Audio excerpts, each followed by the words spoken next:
ہم ڈارون کے ان دلائل کا جائزہ لیں گے جو وہ عارضیاتی ریکارڈ کے نامکمل ہونے اور عارضیاتی جانشینی کے یہ حصہ 6 ہے، چیپٹر آئی ایکس اور چیپٹر ایکس۔ اچھا، تو پچھلی بار جب ہم نے قدرتی انتخاب پر بات کی تھی تو ایک سوال ذہن میں اٹک گیا تھا جی، کہ اگر ڈارون کا نظریہ درست ہے، مطلب کہ انواع بہت آہستہ آہستہ تبدیل ہوتی ہیں، تو پھر آج ہمیں ہر طرف لاتعداد درمیانی شکلیں کیوں نظر نہیں آتی؟ صحیح۔ مثلا ایک رینگنے والے جانور اور ایک پرندے کے بیچ کی ہزاروں قسمیں ہونی چاہیے تھی، لیکن فطرت میں تو ہر شے، ہر نوع بالکل واضح اور الگ تھلگ ہے نا؟ آپ نے بالکل صحیح جگہ پر انگلی رکھی ہے۔ یہ ایک بہت بڑا خلا لگتا ہے۔ جی، اور یہ ڈارون کے نظریے پر سب سے بڑا اور سب سے واضح اعتراض تھا، اور وہ خود بھی اس چیلنج سے پوری طرح واقف تھا۔ اچھا، اسی لیے تو اس نے اپنی کتاب کے 2 پورے باب صرف اسی ایک سوال کا جواب دینے کے لیے وقف کر دیے۔ 2 باب صرف اس ایک نقطے پہ؟ جی ہاں، اور اس کا جواب دینے کے لیے اس نے کہا کہ ہمیں آج کی دنیا کو نہیں بلکہ زمین کی گہری تاریخ کو دیکھنا ہوگا، یعنی چٹانوں اور فاسلز کے ریکارڈ کو۔ یعنی اصل کہانی وہاں چھپی ہے۔ بالکل۔ آج کی ہماری گفتگو اسی ادھوری، ٹوٹی پھوٹی لیکن بے حد دلچسپ کہانی پر ہے۔ ٹھیک ہے، تو اس نے گمشدہ روابط یا مسنگ لنکس کے مسئلے کا سامنا کیا۔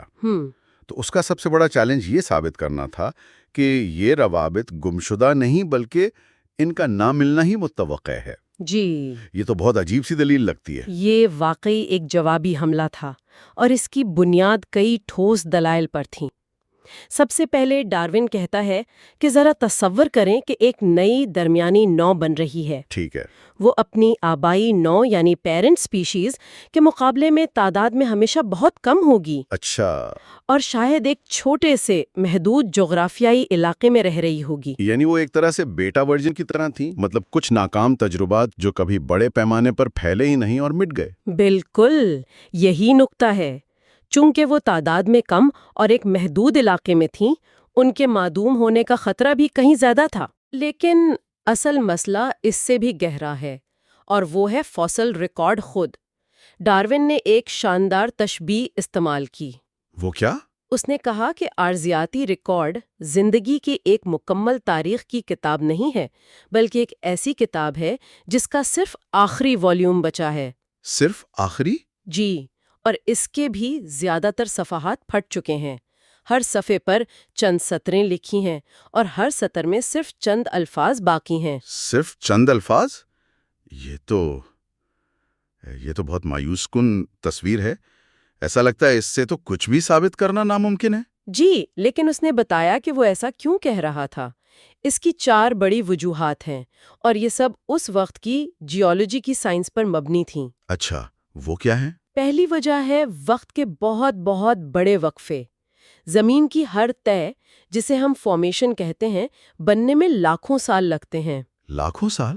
لیکن ڈارون کہتا ہے کہ ان تہوں کے بننے کے درمیان اس سے بھی بڑے کروڑوں سال کے وقفے ہیں، جن کا کوئی ریکارڈ ہی موجود نہیں۔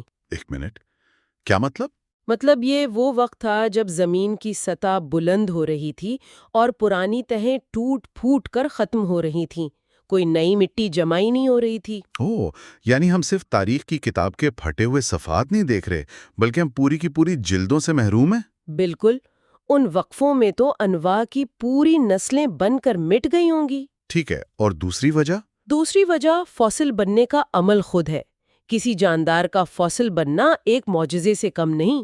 واقعی؟ جی، اس کے لیے ضروری ہے کہ جاندار مرنے کے فوراً بعد کسی ایسی جگہ دفن ہو جائے جہاں وہ گلنے سڑنے سے بچ جائے۔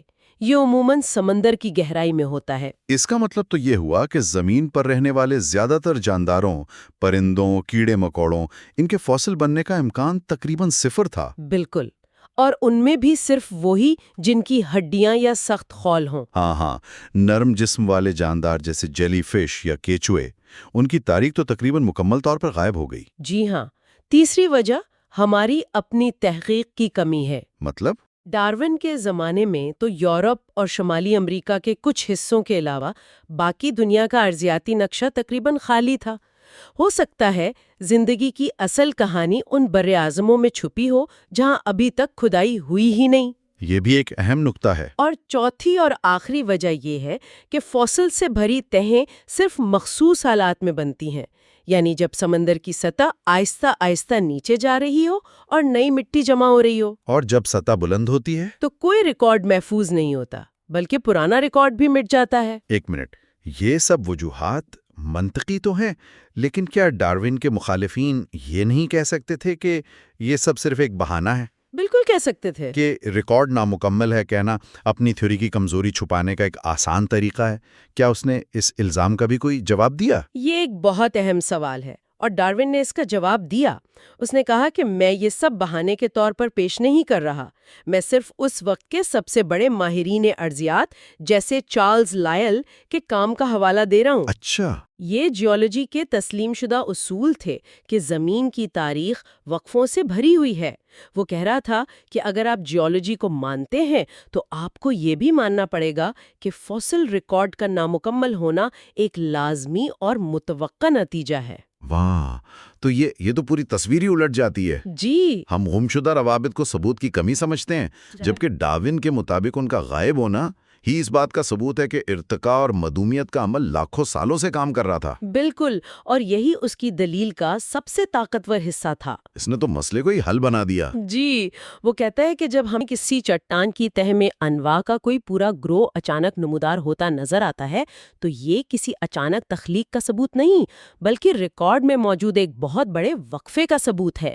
یعنی اس دوران یہ انواع کہیں اور آہستہ آہستہ ارتقاء پذیر ہو رہی تھیں اور پھر اس علاقے میں منتقل ہو گئیں۔ بالکل۔ یہ سب سننے کے بعد تو تھوڑی مایوسی ہوتی ہے۔ ایسا لگتا ہے کہ فوسل ریکارڈ سے کچھ بھی ثابت کرنا تقریباً ناممکن ہے۔ ہاں، یہ لگتا تو ہے۔ کیا ڈارون نے اس ٹوٹی پھوٹی کتاب سے کوئی مثبت نتیجہ بھی نکالا، یا یہ باب صرف ایک دفاعی دلیل ہے کہ ثبوت کیوں نہیں ملتے؟ نہیں، وہ یہاں رکا نہیں۔ باب دہم میں وہ کہتا ہے کہ ٹھیک ہے، مان لیا کہ ریکارڈ بہت نامکمل ہے، لیکن آئیے دیکھتے ہیں کہ جو کچھ ہمارے پاس ہے وہ کیا کہانی سناتا ہے۔ اچھا، اور اس کے مطابق جو نمونے یعنی پیٹرنز ہمیں اس ادھورے ریکارڈ میں ملتے ہیں وہ اس کے نظریے کی بھرپور حمایت کرتے ہیں۔ یہ دلچسپ ہے۔ وہ کون سے نمونے ہیں؟ سب سے پہلا نمونہ یہ ہے کہ نئی انواع دنیا میں اچانک اور ایک ساتھ نہیں آتی، بلکہ آہستہ آہستہ اور یکے بعد دیگرے ظاہر ہوتی ہیں۔ یعنی ایک کے بعد ایک؟ جی، جیسے جیسے ہم ارضیاتی تہوں میں اوپر کی طرف یعنی وقت میں آگے بڑھتے ہیں ہمیں نئی شکلیں نظر آنا شروع ہوتی ہیں۔ ٹھیک ہے۔ دوسرا، تمام انواع ایک ہی رفتار سے تبدیل نہیں ہوتی۔ یعنی ارتقاء کی کوئی اندرونی طے شدہ رفتار نہیں ہے، کچھ انواع لاکھوں سال تک ایک جیسی رہ سکتی ہیں؟ جی ہاں، فوسل ریکارڈ میں ایسی کئی مثالیں ہیں جنہیں زندہ فوسلز یا لیونگ فوسلز کہا جاتا ہے، جیسے کویلاکینتھ مچھلی۔ اچھا، یہ اس بات کا ثبوت ہے کہ ارتقاء کا انحصار ماحول اور مسابقت پر ہے۔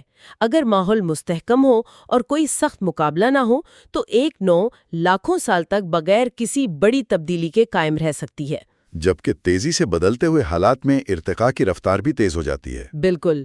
اور تیسرا نمونہ، معدومیت، ایکسٹنکشن۔ عام طور پر ہم اسے ایک تباہی سمجھتے ہیں، جیسے ڈائنوسورز کا خاتمہ۔ جی، لیکن ڈارون کے لیے معدومیت کوئی حادثہ نہیں بلکہ ارتقاء کا ایک لازمی اور قدرتی حصہ ہے۔ قدرتی حصہ؟ ہاں، فوسل ریکارڈ چیخ چیخ کر بتاتا ہے کہ زمین پر ظاہر ہونے والی 99% سے زیادہ انواع معدوم ہو چکی ہیں۔ 99%؟ جی، ڈارون کے مطابق یہ قدرتی انتخاب کا دوسرا رخ ہے۔ جیسے جیسے نئی اور بہتر موافق رکھنے والی انواع ابھرتی ہیں وہ پرانی اور کم موافق انواع کو مقابلے میں شکست دے کر ان کی جگہ لے لیتی ہیں، اور وہ آہستہ آہستہ ختم ہو جاتی ہیں۔ بالکل۔ تو معدومیت کوئی ناکامی نہیں بلکہ ارتقاء کا انجن ہے۔ یہ وہ عمل ہے جو پرانی شکلوں کو ہٹا کر نئی شکلوں کے لیے جگہ بناتا ہے۔ یہ تو ایک بہت طاقتور خیال ہے۔ بالکل، اور شاید سب سے اہم نمونہ یہ ہے کہ ایک دوسرے کے بعد آنے والی تہوں کے فاسلز دور دراز کی تہوں کے فاسلز کے مقابلے میں ایک دوسرے سے زیادہ قریبی تعلق رکھتے ہیں۔ مطلب؟ یہ بتاتا ہے کہ زندگی بتدریج تبدیل ہوئی ہے، اچانک نہیں۔ یہ ایسا ہی ہے جیسے ہمیں اپنے دادا کی تصویر ملے، پھر والد کی اور پھر اپنی۔ اچھا، بھلے ہی بیچ کے سالوں کی تصویریں نہ ہوں، لیکن ایک تسلسل اور خاندانی شباہت واضح نظر آتی ہے نا؟ ہاں، یہ تو ایک شجرہ نسب، ایک فیملی ٹری کی طرح لگتا ہے، جہاں نئی شاخیں پرانی شاخوں سے نکلتی ہیں۔ کیا ڈارون نے اسے اسی طرح پیش کیا؟ جی ہاں، اور اس نے اسے سمجھانے کے لیے ایک خاکہ، ایک ڈائیگرام بھی استعمال کیا۔ اس نے خاکہ بھی بنایا تھا؟ جی۔ تصور کریں کہ بہت پہلے ایک قدیم جد، ایک اینسیسٹر تھا۔ وقت کے ساتھ اس کی نسل میں کئی مختلف قسم پیدا ہوئیں۔ قدرتی انتخاب نے ان میں سے کچھ کو، جو ماحول کے لیے زیادہ موزوں تھیں، بچا لیا اور باقی ختم ہو گئیں۔ ٹھیک ہے۔ یہ بچ جانے والی شاخیں مزید آگے بڑھی اور ان میں مزید تبدیلیاں آئیں۔ لاکھوں سال کے اس عمل میں اصل جد اور تمام درمیانی شکلیں معدوم ہو گئیں۔ اور یہاں سے وہ خلا پیدا ہوتا ہے جس کی بات ہم نے شروع میں کی تھی۔ درمیانی روابط اس لیے غائب ہو گئے کیونکہ وہ مسابقت میں ہار گئے۔ بالکل۔ یہ تو کمال ہے، یعنی آج ہمیں انواع کے درمیان جو واضح فرق نظر آتا ہے اس کی وجہ ہی یہی ہے کہ ان کو جوڑنے والی کڑیاں معدوم ہو چکی ہیں۔ بالکل ٹھیک۔ یہی عمل انواع کو مختلف گروہوں میں تقسیم کرتا ہے، جیسے انواع یعنی سپیشیز، اجناس یعنی جنرا اور خاندان یعنی فیملیز۔ جتنا پرانا مشترکہ جد ہوگا اتنا ہی بڑا گروہ بنے گا۔ یہ زندگی کے درخت کا شاخ در شاخ پھیلنے کا عمل ہے۔ جی، جس کی جڑ ایک ہے لیکن شاخیں الگ الگ سمتوں میں بڑھ رہی ہیں۔ اس نے اسی خامی کو اپنی سب سے بڑی دلیل بنا لیا۔ یہ ایک بہت اچھا طریقہ ہے اسے دیکھنے کا۔ اس نے دکھایا کہ ہمیں فوسلز کیوں نہیں ملتے، اور پھر یہ بھی دکھایا کہ جو ملتے ہیں وہ کیا کہانی سناتے ہیں۔ بہت خوبصورت خلاصہ ہے۔ اگر 3 اہم ترین نکالنے ہوں تو وہ یہ ہوں گے۔ جی۔ پہلا، فاسل ریکارڈ کا نامکمل ہونا ڈارون کے نظریے کے خلاف کوئی دلیل نہیں، بلکہ اس کا ایک متوقع اور لازمی نتیجہ ہے۔ یعنی ثبوت کی عدم موجودگی ہی ثبوت ہے۔ بالکل۔ دوسرا، اس نامکمل ریکارڈ میں بھی جو نمونے موجود ہیں، جیسے انواع کا بتدریجی ظہور، تبدیلی کی مختلف رفتار اور قریبی تہوں میں ملتی جلتی انواع، وہ مشترکہ جد سے ارتقاء کے تصور کی بھرپور حمایت کرتے ہیں۔ اور تیسرا جو مجھے سب سے زیادہ حیران کن لگا، وہ معدومیت کا کردار ہے۔ جی ہاں، تیسرا نقطہ یہ ہے کہ معدومیت کوئی تباہ کن حادثہ نہیں، بلکہ قدرتی انتخاب کا ایک تخلیقی اوزار ہے۔ یہی وہ چھلنی ہے جو زندگی کے درخت کو تراشتی ہے، اسے شاخیں دیتی ہے اور انواع کے درمیان وہ واضح فرق پیدا کرتی ہے جو آج ہم دیکھتے ہیں۔ فاسل ریکارڈ کی یہ تشریح ہمارے اگلے موضوع کے لیے بہترین بنیاد فراہم کرتی ہے۔ جی، کیونکہ اگر زندگی کا ارتقاء اس طرح ہوا ہے تو اس کے نشانات صرف ماضی میں نہیں بلکہ آج کی دنیا میں بھی موجود ہونے چاہیے۔ صحیح۔ اگلی بار ہم دیکھیں گے کہ ڈارون نے اپنے نظریے کی حمایت میں موجودہ دور کے جانداروں کی دنیا بھر میں تقسیم یعنی جیوگرافیکل ڈسٹریبیوشن سے کیا ثبوت پیش کیے۔ یہ حصہ 7 ہوگا جو باب 11 اور 12 پر مشتمل ہوگا۔ اور یہاں ایک سوال سوچنے کے لیے چھوڑ جاتے ہیں۔ ڈارون کا کہنا ہے کہ ارضیاتی ریکارڈ ایک ایسی تاریخ کی کتاب ہے جس کے زیادہ تر صفحات پھاڑ دیے گئے ہیں۔ اگر یہ سچ ہے تو زندگی کے اس پہلے باب کے بارے میں کیا کہا جا سکتا ہے جس کا کوئی فاسل ریکارڈ ہی موجود نہیں، یعنی سب سے قدیم فاسل سے بھی؟ یہ حصہ 7 ہے چیپٹر 11 اور چیپٹر 12۔ آج ہم ایک بہت بڑے راز کو سمجھنے کی کوشش کریں گے۔ دنیا بھر میں جاندار اس طرح کیوں پھیلے ہوئے ہیں جس طرح وہ نظر آتے ہیں؟ یہ سوال بظاہر سادہ لگتا ہے، لیکن ڈارون کے لیے یہ اس کے نظریے ارتقاء کا ایک بہت بڑا ثبوت تھا۔ یہ صرف یہ نہیں ہے کہ یہاں سردی ہے تو یہاں پولر بیئر ہوں گے۔ نہیں، بالکل نہیں۔ معاملہ اس سے کہیں زیادہ گہرا اور دلچسپ ہے۔ بالکل۔ دیکھیں، ڈارون کا جو مرکزی دعویٰ تھا نا، وہ یہی تھا کہ جانداروں کی موجودہ تقسیم کو آپ صرف ان کے ماحول یا آب و ہوا کی مماثلت سے نہیں سمجھ سکتے۔ اچھا۔ یہ ایک انقلابی خیال تھا، کیونکہ اس وقت تو زیادہ تر لوگ یہی سوچتے تھے کہ خدا نے ہر جاندار کو اس کے لیے جو بھی موزوں جگہ تھی وہیں بنایا ہے۔ لیکن ڈارون نے ایک بہت بڑا سوال اٹھایا۔ کیا سوال تھا وہ؟ اس نے کہا کہ اگر یہ بات سچ ہے تو پھر آسٹریلیا، جنوبی افریقہ اور جنوبی امریکہ کے کچھ حصوں میں جہاں حالات یعنی موسم، مٹی اور بلندی تقریباً ایک جیسے ہیں، جی، تو پھر وہاں کے جاندار ایک دوسرے سے بالکل مختلف کیوں ہیں؟ آسٹریلیا میں کنگارو ہیں، افریقہ میں زرافے اور جنوبی امریکہ میں لاما۔ حالات ایک جیسے مگر زندگی بالکل مختلف۔ یہ بات تو واقعی بڑی عجیب ہے۔ مطلب اگر ماحول ہی سب کچھ ہے تو ان جگہوں پر ملتے جلتے جانور ہونے چاہیے تھے۔ بالکل۔ تو پھر ڈارون کے مطابق اس کی اصل وجہ کیا تھی؟ آئیے اس کو کھولتے ہیں۔ اس کا پہلا نقطہ ہے رکاوٹیں۔ ہاں، رکاوٹیں۔ ڈارون کہتا ہے کہ جانداروں کے پھیلاؤ کی کہانی میں سب سے بڑا کردار رکاوٹوں کا ہے۔ رکاوٹیں جیسے اونچے پہاڑ، وسیع ریگستان یا پھر گہرے سمندر۔ یہی وجہ ہے کہ نئی دنیا یعنی امریکہ اور پرانی دنیا یعنی یورپ، ایشیا، افریقہ کے جاندار اتنے مختلف ہیں، حالانکہ ان کے ماحول کئی جگہوں پر بالکل ایک جیسے ہیں۔ کیونکہ ان کے درمیان ایک بہت بڑا سمندر ہے، ایک دیوار کی طرح۔ بالکل ایک دیوار کی طرح کام کرتا ہے۔ لیکن یہاں یہ دیوار نہیں ہوتی، وہاں کیا ہوتا ہے؟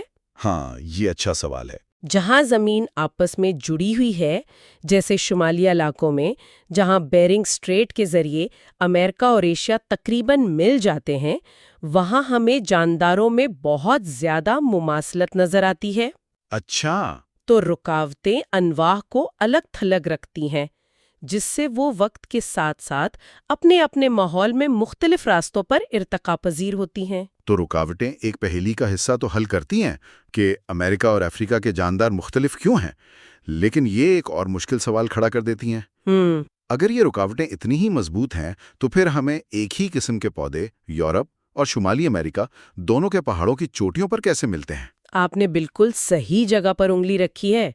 یہیں سے ڈارون کی دلیل مزید دلچسپ ہو جاتی ہے۔ وہ یہ مانتا ہے کہ ہر نوع ایک ہی جگہ سے شروع ہوئی ہے۔ تو پھر وہ پھیلی کیسے؟ اس کی دو بڑی وضاحتیں ہیں۔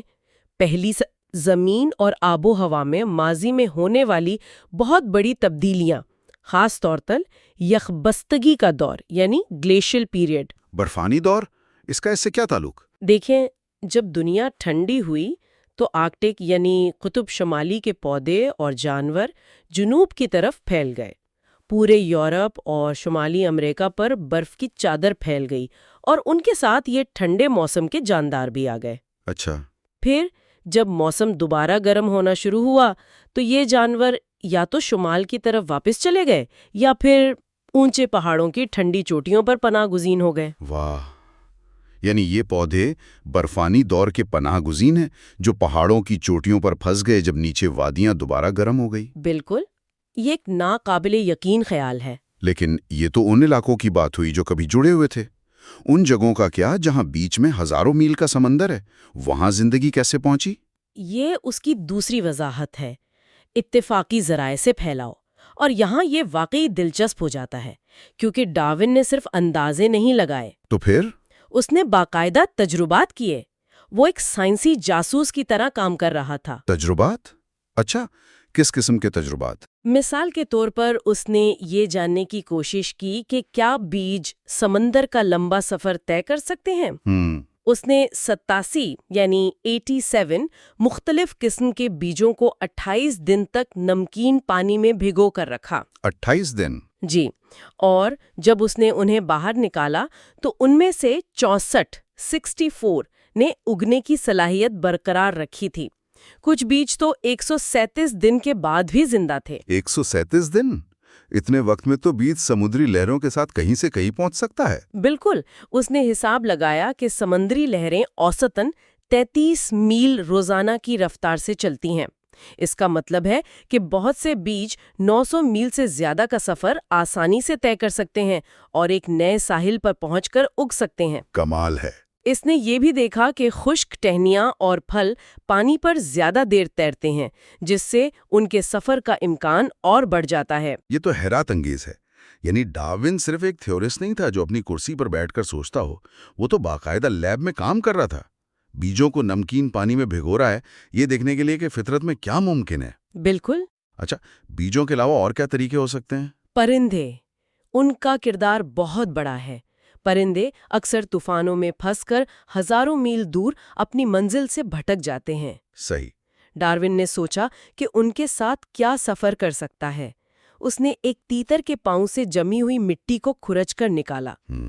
لیکن جب اس نے تالاب کے کنارے سے گیلی کیچڑ کے 3 چمچ لیے اور اسے اپنے اسٹڈی روم میں کئی مہینوں تک نم رکھا تو کیا ہوا؟ اس میں سے 537 پودے اگائے۔ ایک منٹ، کیا تالاب کی کیچڑ کے 3 چمچوں سے 537 پودے؟ جی یہ تو ناقابل یقین ہے۔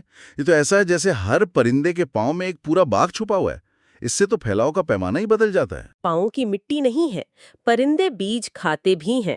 ان کے گلے میں ایک تھیلی ہوتی ہے جسے کراپ کہتے ہیں۔ اچھا، وہاں بیج ہضم ہونے سے پہلے 12 سے 18 گھنٹے تک محفوظ رہ سکتے ہیں۔ اتنے وقت میں ایک پرندہ 500 میل کا سفر آسانی سے طے کر سکتا ہے۔ اور اس حیرت انگیز سفر کو عملی طور پر دیکھنے کے لیے قدرتی تجربہ گاہوں سے بہتر کوئی جگہ نہیں، یعنی وہ الگ تھلگ جزیرے جو سمندر کے بیچ میں موجود ہیں۔ بالکل، ڈارون کے لیے تو یہ سونے کی کھان ثابت ہوئے۔ وہاں اسے زندگی کی کہانی سب سے واضح طور پر لکھی ہوئی ملی۔ وہاں اسے کیا خاص نظر آیا؟ وہاں ڈارون کو 2 بڑے اور حیران کن سراغ ملے۔ تو جزیروں کی کہانی میں 2 بڑے سراغ ہیں۔ پہلا یہ کہ وہاں جو جاندار ملتے ہیں وہ کیسے ہیں، اور دوسرا شاید اس سے بھی زیادہ اہم یہ کہ کون سے جاندار وہاں بالکل نہیں ملتے۔ جی، آئیے پہلے اس بات پر غور کریں کہ وہاں کیا موجود تھا۔ ٹھیک ہے، وہاں جو بھی جاندار موجود تھے، چاہے وہ پودے ہوں، کیڑے ہوں یا پرندے، ان میں ایک مشترک بات تھی۔ وہ انواع منفرد تو تھیں، یعنی دنیا میں اور کہیں نہیں پائی جاتی تھیں، لیکن ان کا سب سے قریبی تعلق ہمیشہ قریب ترین براعظم کے جانداروں سے ہوتا تھا۔ یہ ایک بہت بڑا اشارہ تھا کہ ان کے آباء و اجداد وہیں سے آئے تھے، انہیں الگ سے اس جزیرے پر تخلیق نہیں کیا گیا تھا۔ اور گیلاپاگوس جزائر اس کی بہترین مثال ہے۔ وہاں کیا ہو رہا تھا؟ وہ جگہ تو ڈارون کے لیے ایک یوریکا مومنٹ کی طرح تھی۔ گیلاپاگوس میں کہانی اور بھی دلچسپ ہو گئی۔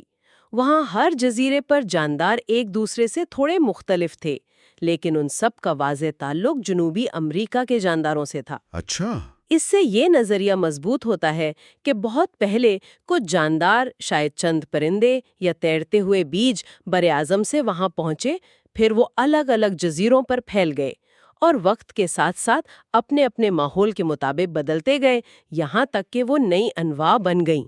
لیکن یہ جزیرے تو ایک دوسرے کے بہت قریب ہیں، پھر وہاں جاندار اتنے مختلف کیوں ہو گئے؟ یہ ایک اہم نقطہ ہے۔ ڈارون بتاتا ہے کہ اگرچہ نقشے پر جزیرے قریب نظر آتے ہیں، لیکن ان کے درمیان گہرے سمندر اور بہت تیز لہریں ہیں، جو زیادہ تر جانداروں کے لیے ایک ناقابل عبور رکاوٹ ہے۔ اوہ اچھا، اس لیے ہر جزیرے کی آبادی الگ تھلگ ہو گئی۔ ہر جزیرے پر قدرتی انتخاب نے مختلف تبدیلیوں کو فروغ دیا۔ مثال کے طور پر وہاں مذاق اڑانے والی چڑیا یعنی موکنگ تھرش کی 3 الگ الگ انواع تھیں اور ہر ایک اپنے اپنے جزیرے تک محدود تھی۔ یعنی وہ ایک ہی جت سے آئی تھیں لیکن الگ الگ جزیروں پر پہنچ کر مختلف شکلیں اختیار کر گئیں۔ بالکل۔ تو یہ جزیروں کی کہانی کا پہلا سراغ تھا کہ وہاں جو بھی ہے وہ قریب ترین بر اعظم سے آیا ہے اور پھر بدل گیا ہے۔ اب آتے ہیں دوسرے اور شاید زیادہ چونکا دینے والے سراغ کی طرف۔ وہاں کیا چیز نہیں تھی؟ یہ سب سے اہم مشاہدہ تھا۔ سمندری جزیروں پر کچھ گروہوں کی مکمل غیر موجودگی تھی۔ مثال کے طور پر وہاں زمین پر رہنے والے ممالیہ، میرا مطلب ہے وہ جانور جو اڑ نہیں سکتے، جیسے چوہے یا ہرن، جی، وہ بالکل نہیں پائے جاتے۔ اسی طرح جل تھلیے یعنی مینڈک، سیلامینڈر وغیرہ بھی وہاں نہیں ہوتے۔ ایک منٹ، جزیروں پر مینڈک یا چوہے کیوں نہیں ہیں؟ وہاں ان کے لیے بہترین جنگل اور تالاب موجود ہیں۔ بالکل، اور یہی ڈارون کا سوال تھا۔ اگر ہر نوع کو اس کے لیے موزوں ماحول میں الگ سے بنایا گیا ہوتا تو وہ وہاں کیوں نہیں ہے؟ تو پھر جواب کیا ہے؟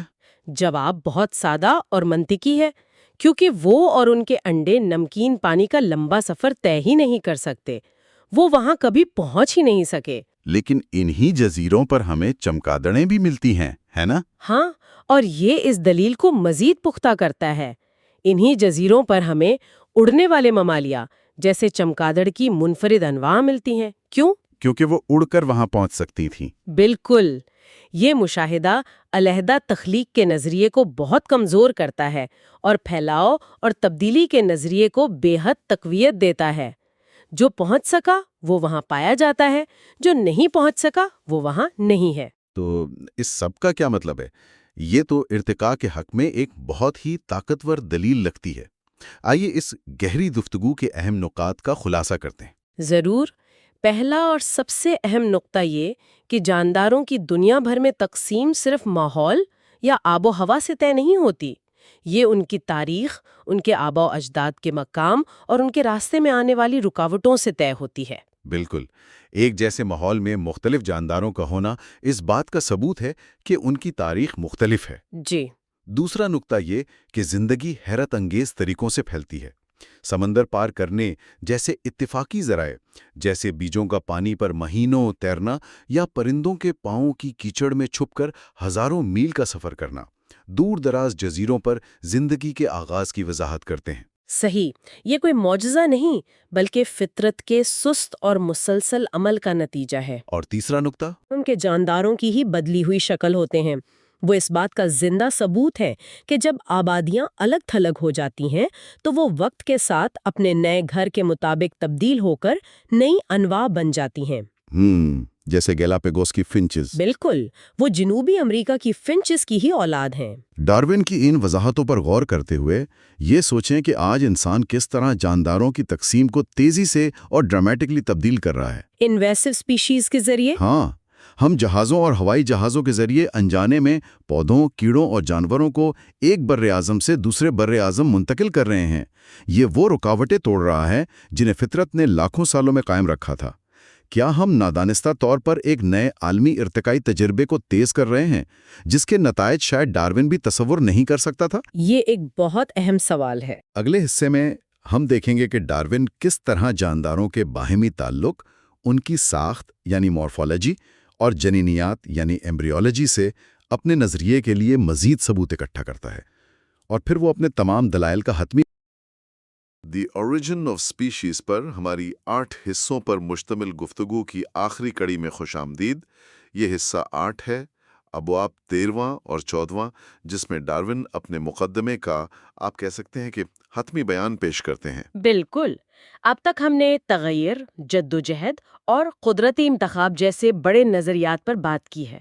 جی۔ لیکن اب ڈارون فطرت کے ان گوشوں سے ثبوت لاتے ہیں جنہیں ہم شاید روز دیکھتے ہیں مگر اس طرح سے سوچتے نہیں۔ جیسے جانداروں کی آپس میں مشابہت، ان کے جسم کی ساخت، یا حتیٰ کہ ماں کے پیٹ میں ان کی ابتدائی شکلیں۔ بالکل، یہ کتاب کا وہ حصہ ہے جہاں ڈارون تمام بکھرے ہوئے دھاگوں کو ایک ساتھ بن کر ایک مکمل تصویر پیش کرتے ہیں۔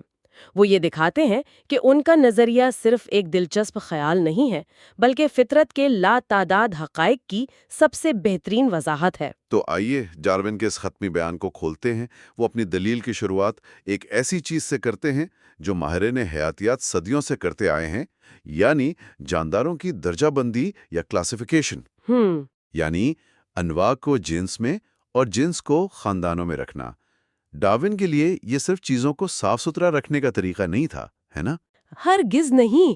ڈارون کا کہنا تھا کہ یہ درجہ بندی، یہ منمانی نہیں ہے۔ جب ہم کہتے ہیں کہ شیر، چیتے اور بلیاں ایک ہی خاندان سے ہیں تو یہ صرف ایک استعارہ نہیں ہے۔ اچھا۔ یہ حقیقت میں ایک خاندانی شجرے، ایک فیملی ٹری کی عکاسی ہے۔ جانداروں کو چھوٹے گروہوں کے اندر بڑے گروہوں میں رکھنے کا یہ جو قدرتی نظام ہے نا، گروپس سبارڈینیٹ کو گروپس جسے وہ کہتے ہیں۔ جی بالکل، یہ اس بات کا ثبوت ہے کہ ان سب کا نزول ایک مشترک جد یعنی کامن اینسیسٹر سے ہوا ہے۔ تو یہ درجہ بندی ایک طرح سے خاندانی تاریخ کی کتاب کی طرح ہے۔ اگر یہ سچ ہے تو پھر اس رشتہ داری کے ثبوت ہمیں خود جانداروں کے جسموں میں بھی ملنے چاہیے، ٹھیک ہے؟ صحیح۔ کیا ان کی ساخت میں بھی کوئی ایسی خاندانی مشابہت نظر آتی ہے؟ آپ نے بالکل صحیح نقطہ اٹھایا ہے۔ یہی ڈارون کا اگلا قدم تھا جسے مورفولوجی یا ساخت کی وحدت کہتے ہیں۔ Unity of type. اس کی سب سے شاندار مثال انسان کا ہاتھ، چمگادڑ کا پر، ڈولفن کا فلپر اور گھوڑے کی اگلی ٹانگ ہے۔ بظاہر یہ سب بالکل مختلف کام کرتے ہیں، پکڑنا، اڑنا، تیرنا، دوڑنا۔ ہاں بالکل مختلف ہیں۔ لیکن جب آپ ان کی ہڈیوں کی ساخت کو دیکھیں تو وہ حیرت انگیز طور پر ایک جیسی ہوتی ہیں۔ وہی ہڈیاں، اسی ترتیب میں، بس مختلف کاموں کے لیے تھوڑی بہت تبدیل شدہ۔ یہ بات ہمیشہ ذہن کو گھما دیتی ہے، مطلب ایک ہی بلو پرنٹ کو مختلف مقاصد کے لیے استعمال کیا گیا ہے۔ بالکل، اور یہاں اصل نقطہ یہ ہے کہ قدرتی انتخاب ایک انجینئر کی طرح ہر بار نئی چیز صفر سے نہیں بناتا، بلکہ ایک کاریگر کی طرح پرانی چیزوں کو ہی نئے کاموں کے لیے ڈھال لیتا ہے۔ یہ ایک ہی بنیادی بلو پرنٹ اس بات کا ناقابل تردید ثبوت ہے کہ ارتقاء موجودہ مواد پر کام کرتا ہے۔ اچھا، آزاد تخلیق کا نظریہ یہ نہیں سمجھا سکتا کہ اڑنے اور تیرنے کے لیے ایک ہی ڈیزائن کیوں استعمال کیا گیا، لیکن نزول کے ساتھ ترمیم کا نظریہ اس کی بہترین وضاحت کرتا ہے۔ تو یہ خاندانی مشابہت بالغ جانداروں کی ساخت میں واضح ہے، لیکن زندگی کے بالکل ابتدائی مراحل یعنی جنین یا ایمبریو کے بارے میں کیا خیال ہے؟ کیا یہ کہانی پیدائش سے بھی پہلے شروع ہو جاتی ہے؟ یہ ڈارون کے دلائل کا شاید سب سے حیران کن حصہ ہے۔ انہوں نے مشاہدہ کیا کہ بہت مختلف انواع کے جنین اپنے ابتدائی مراحل میں ایک دوسرے سے بے حد ملتے جلتے ہیں۔ کتنا ملتے جلتے ہیں؟ اس سلسلے میں مشہور ماہر حیاتیات اگیسس کا ایک واقعہ بہت مشہور ہے جو ذرائع میں بھی آتا ہے۔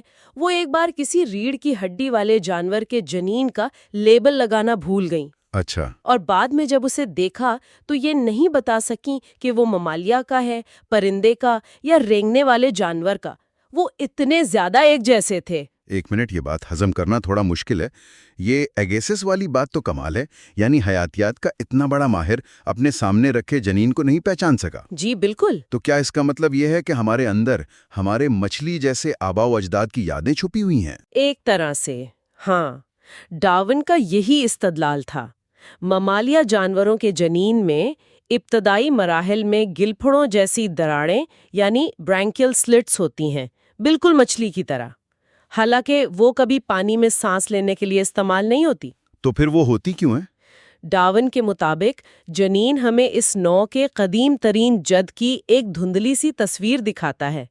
اس کی وجہ یہ ہے کہ ارتقائی تبدیلیاں عام طور پر زندگی کے بعد کے مراحل میں آتی ہیں اور وراثت میں بھی اسی طرح منتقل ہوتی ہیں۔ صحیح۔ اس لیے ابتدائی مرحلہ قدیم شکل کو زیادہ ظاہر کرتا ہے۔ یہ ایک طرح سے ارتقائی تاریخ کا خلاصہ ہے جو ہر جاندار اپنی نشو و نما کے دوران دہراتا ہے۔ تو ہم نے بالغ جسم میں تاریخ کے نشان دیکھے اور جنین میں بھی، لیکن ان اعضاء کا کیا جو جسم میں موجود تو ہیں مگر کسی کام کے نہیں لگتے؟ میرا مطلب ہے غیر فعال یا روڈیمنٹری اعضاء۔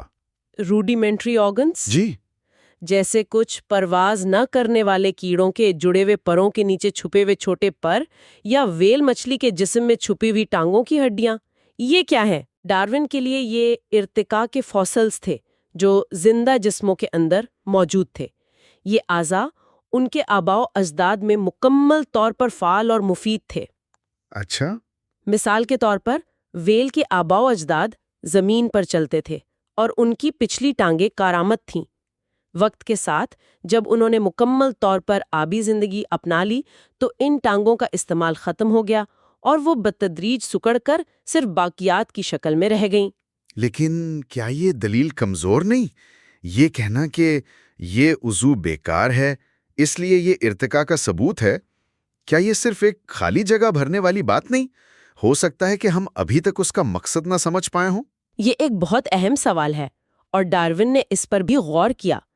ان اعضاء کی اصل اہمیت تب سمجھ آتی ہے جب ہم ان کا موازنہ قریبی رشتہ دار انواع سے کرتے ہیں۔ ٹھیک ہے۔ مثال کے طور پر بغیر پرواز والے چکندر میں سکڑے ہوئے پر اس لیے معنی خیز ہیں کیونکہ اس کی قریبی رشتہ دار انواع میں وہی پر اڑنے کے لیے استعمال ہوتے ہیں۔ یعنی موازنہ ضروری ہے۔ بالکل۔ اسی طرح بچھڑے کے اوپری جبڑے میں وہ دانت جو مسوڑوں سے کبھی باہر نہیں نکلتے دوسرے ممالیہ جانوروں میں مکمل طور پر فعال دانتوں کے متوازی ہیں۔ آزاد تخلیق کے نظریے کے تحت ایک بیکار عضو کو بنانے کا کوئی مطلب نہیں بنتا، لیکن نزول کے ساتھ ترمیم کے نظریے کے مطابق ان کی موجودگی متوقع ہے۔ یہ فطرت کا اپنی تاریخ کو نہ مٹا پانے کا ثبوت ہے۔ واہ! جب آپ ان تمام دلائل کو ایک ساتھ دیکھتے ہیں، درجہ بندی، مورفولوجی، ایمبریولوجی اور یہ غیر فعال اعضاء، تو ایسا لگتا ہے جیسے ڈارون ایک جاسوس کی طرح مختلف سراغوں کو جوڑ کر ایک بڑی تصویر بنا رہا ہے۔ صحیح۔ ہر ثبوت اکیلے شاید کمزور لگے، لیکن ایک ساتھ مل کر وہ ایک بہت ہی مضبوط مقدمہ بناتے ہیں۔ تو کتاب کے آخری باب یعنی باب 14 میں وہ ان تمام ثبوتوں کا خلاصہ کیسے پیش کرتے ہیں؟ وہ ایک ماہر وکیل کی طرح اپنے تمام دلائل کو سمیٹتی ہیں۔ وہ ایمانداری سے ان مشکلات کا دوبارہ ذکر کرتی ہیں جن پر پچھلے ابواب میں بات ہوئی تھی، جیسے عبوری فاسلز کی کمی، آنکھ جیسے پیچیدہ اعضاء کا بننا، اور جبلت کا ارتقاء۔ وہ تسلیم کرتی ہیں کہ ان کے نظریے میں خامیاں ہو سکتی ہیں، لیکن پھر وہ اپنے ثبوتوں کا وزن دوسری طرف رکھتی ہیں۔ اور وہ ثبوت کیا ہیں ایک بار پھر؟ وہ گھریلو جانوروں میں انسان کے ذریعے کیے گئے انتخاب سے شروع کرتی ہیں، پھر فطرت میں تغیر اور بقا کی جد و جہد کی حقیقت کو بیان کرتی ہیں، جس سے قدرتی انتخاب کا عمل ناگزیر ہو جاتا ہے۔ ٹھیک ہے۔ پھر وہ فاسل ریکارڈ کی نامکمل ہونے کے باوجود اس سے ملنے والی شہادتوں کا ذکر کرتی ہیں۔ اس کے بعد وہ جغرافیائی تقسیم کے عجیب و غریب نمونوں کی وضاحت کرتی ہیں۔ ہاں، کہ کیوں جزیروں پر پائے جانے والے جاندار قریبی بر اعظموں کے جانداروں سے ملتے ہیں، چاہے ماحول کتنا ہی مختلف کیوں نہ ہو۔ بالکل، اور آخر میں وہ مورفولوجی، ایمبریولوجی اور روڈیمنٹری اعضاء کے دلائل پیش کرتی ہیں جن پر ہم نے ابھی بات کی۔ ان کا نچوڑ یہ ہے کہ ایک آزاد تخلیق کا نظریہ ان تمام حقائق کو الگ الگ منمانی عجائبات کے طور پر دیکھتا ہے، جبکہ ان کا نظریہ ان سب کو ایک ہی عظیم قانون یعنی نزول کے ساتھ ترمیم کے تحت جوڑ دیتا ہے۔ اور اس نظریے کے مستقبل پر کیا اثرات مرتب ہوں گے؟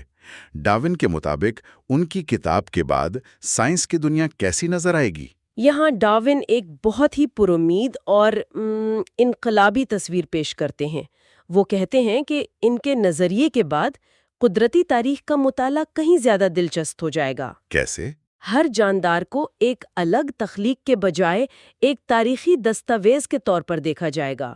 افینٹی، مورفولوجی، روڈیمنٹری اعضاء جیسے الفاظ صرف تکنیکی اصطلاحات نہیں رہیں گے، بلکہ ان کا ایک گہرا حقیقی مطلب ہوگا جو مشترکہ وراثت کی طرف اشارہ کرے گا۔ اور سب سے بڑی پیشگوئی جو انہوں نے کی؟ جی، وہ دو بہت بڑی پیشگوئیاں کرتی ہیں۔ پہلی کہ نفسیات یعنی سائیکالوجی کو ایک نئی بنیاد پر استوار کیا جائے گا، جس میں ہر ذہنی قوت اور صلاحیت کو بتدریج حاصل کی گئی خصوصیت کے طور پر سمجھا جائے گا۔ اور دوسری وہ بہت احتیاط سے صرف ایک جملے میں یہ اشارہ دیتے ہیں کہ اس نظریے سے انسان کی ابتدا اور اس کی تاریخ پر روشنی ڈالی جائے گی۔ یہ اس وقت کے لیے ایک دھماکہ خیز جملہ تھا۔ واقعی اس پورے 8 حصوں پر مشتمل گفتگو کو سمیٹتے ہوئے کیا ہم کتاب کے دلائل کے بہاؤ کا ایک فوری خلاصہ کر سکتے ہیں تاکہ ہمارے سننے والے پوری تصویر ایک ساتھ دیکھ سکیں؟ ضرور۔ ڈارون کا استدلال ایک بہت ہی منظم اور منطقی ترتیب کی پیروی کرتا ہے۔ آئیے اسے قدم بقدم دیکھتے ہیں۔ ٹھیک ہے۔ پہلا قدم تو کبوتروں اور پالتو جانوروں سے شروع ہوا، ٹھیک ہے؟ بالکل۔ پہلا قدم گھریلو تغیر۔ انسان نے مصنوعی انتخاب کے ذریعے پودوں اور جانوروں میں بڑی تبدیلیاں پیدا کی ہیں، جس سے ثابت ہوتا ہے کہ انواع میں تبدیلی کی صلاحیت موجود ہے۔ اور پھر اس خیال کو فطرت پر لاگو کیا گیا۔ دوسرا قدم بقا کی جدوجہد۔ تمام جاندار اپنی تعداد کو ہندساتی طور پر بڑھانے کی کوشش کرتے ہیں، جس کی وجہ سے وسائل کے لیے ایک مستقل جدوجہد ہوتی ہے۔ تیسرا قدم جو نظریے کا دل ہے، قدرتی انتخاب۔ اس جدوجہد میں وہ افراد جن میں زندہ رہنے اور نسل بڑھانے کے لیے معمولی طور پر بہتر تغیرات ہوتے ہیں وہ کامیاب ہوتے ہیں۔ وقت کے ساتھ یہ عمل نئی انواع کو جنم دیتا ہے۔ اس کے بعد چوتھا اور پانچواں قدم ان کے نظریے پر اٹھنے والے اعتراضات اور مشکلات سے متعلق تھا۔ جی، چوتھا قدم مشکلات اور تغیر کے قوانین پر تھا، جس میں انہوں نے پیچیدہ اعضاء اور عبوری شکلوں کی کمی جیسے مسائل پر بات کی۔ اور پانچواں قدم جبرلت اور ہائبرڈزم پر تھا، جہاں انہوں نے دکھایا کہ ذہنی رویے بھی قدرتی انتخاب سے بنتے ہیں۔ صحیح۔ اور اس کے بعد ثبوتوں کی بھرمار شروع ہوتی ہے۔ چھٹا قدم ارضیاتی ریکارڈ۔ فاسل ریکارڈ نامکمل ہے، لیکن جو موجود ہے وہ بتدریج تبدیلی کی حمایت کرتا ہے۔ ساتواں قدم جغرافیائی تقسیم۔ دنیا بھر میں جانداروں کی تقسیم ہجرت اور مشترکہ جد سے نزول کی عکاسی کرتی ہے۔ اور آٹھواں قدم وہ تھا جس پر ہم نے آج تفصیل سے بات کی، باہمی مماثلتیں اور ساخت۔ مورفولوجی، ایمبریولوجی اور غیر فعال اعضاء مشترکہ نسب کا مضبوط ثبوت فراہم کرتے ہیں۔ اور 9واں اور آخری قدم، نتیجہ۔ جی، تمام شواہد مل کر نزول کے ساتھ ترمیم کے نظریے کی حمایت کرتے ہیں، جس میں قدرتی انتخاب بنیادی طریقہ کار ہے۔ یہ ایک مکمل اور مربوط دلیل ہے جو حیاتیات کے ہر شعبے سے ثبوت اکٹھا کرتی ہے۔ ڈارون کی اوریجن آف سپیشیز پر ہماری گفتگو یہاں ختم ہوتی ہے۔ یہ ایک ایسی کتاب ہے جس نے نہ صرف حیاتیات بلکہ انسانی سوچ کی تاریخ کو بھی ہمیشہ کے لیے بدل دیا۔ اس نے ہمیں فطرت کی پیچیدگی اور تنوع کو سمجھنے کے لیے ایک نیا فریم ورک دیا۔ اس نے ہمیں دکھایا کہ زندگی ایک ساکن تصویر نہیں بلکہ ایک عظیم، جاری اور ساری کہانی ہے۔ ہم امید کرتے ہیں کہ اس تفصیلی جائزے نے اس اہم اور انقلابی کام کے بنیادی نکات کو سمجھنے میں مدد دی ہوگی۔ اگر مستقبل میں اس طرح کے مزید گہرے جائزے سننا مقصود ہوں تو ہمارے چینل کو سبسکرائب کریں۔ اگر اس گفتگو سے متعلق کوئی سوالات ہیں تو انہیں کامنٹس میں ضرور لکھیں۔ کائنات کی روشنی میں آج اس کی کیا حیثیت ہے، اس پر بات کی جائے۔